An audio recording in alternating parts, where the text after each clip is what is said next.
everybody, my name is Anna and welcome to my channel, Anna Always Reading. Today, it is finally July and oh my gosh, it's summer. Can you believe it? I swear it was just March, but no, it's summer.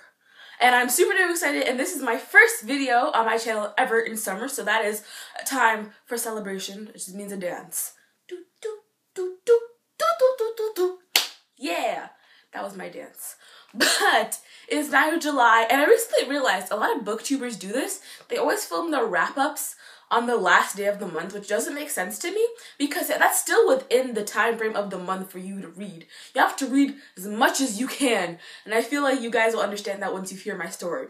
But let's get started. The first book that I read in the month of June was Zeros by Scott Westerfeld, Margot Lanigan, Deborah Biancotti. It is a book about teenage superheroes, and I made a review because it was an arc that was sent to me. So if you want to check it out, there'll be a link down below. And if you see it right there, you know the cards thing, that magical cards thing, I'll link it there. So you guys should go check that out. It was a pretty good book. I gave it 4 stars.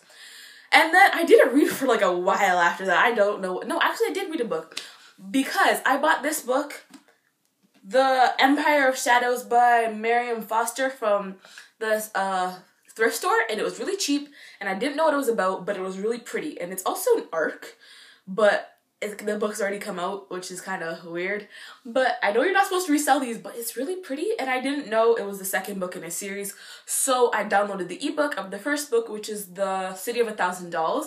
I gave that book 4 stars. It was pretty good. I read through that, and I enjoyed it. So this month, July, I'm gonna read this book. And then I didn't read for a while. I was like, oh, I don't want to read because I didn't have anything to read. And then I realized I do. So I finally finished this book, Afterworlds by Scott Westerfeld. I've been saying I need to read this book since December of last year because I bought it. I bought it during the, what are they called, Boxing Week sales. What kind of mess? And I was let down.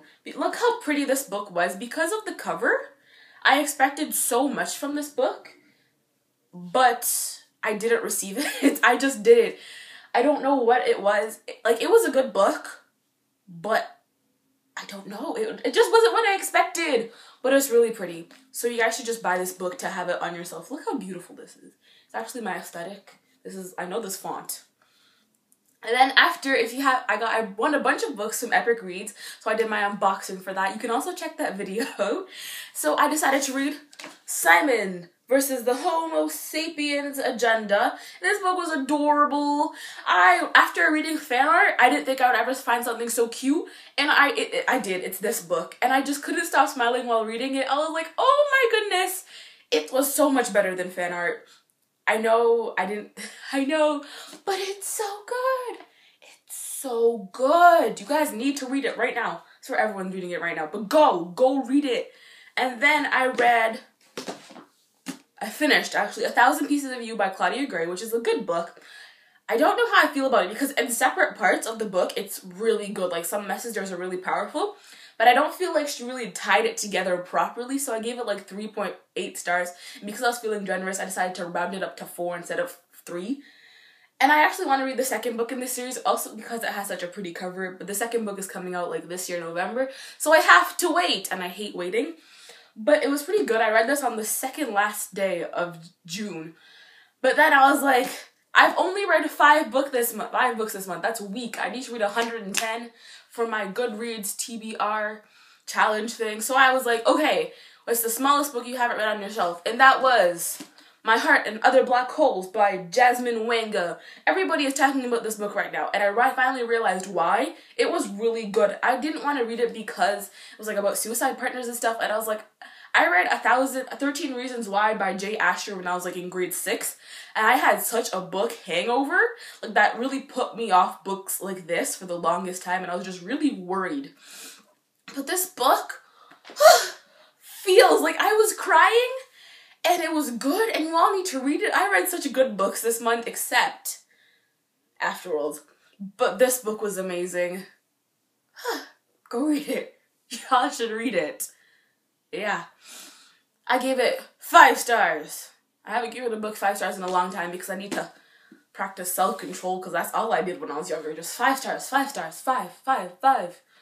but it was a good book. Anyways, I have an announcement right now. So, if you have been on BookTube lately, you know a lot of YouTubers have been putting out their summer TBRs, but I'm not going to do that because I am very busy this summer and I will be spending 70% of my summer without an internet connection. So that means a lot of reading will be done, but not a lot of posting to YouTube. I will be able to make a couple of videos, but not weekly or maybe bi-weekly. We'll have to see. But I still will be reading. So at the end of the month, end of summer, I'll put up this massive haul because my birthday's in summer. I put out a summer wrap up, a summer this, summer that, and I am super duper excited. I hope you all have amazing summers. And remember, reading today, reading tomorrow, and reading fivever. Bye!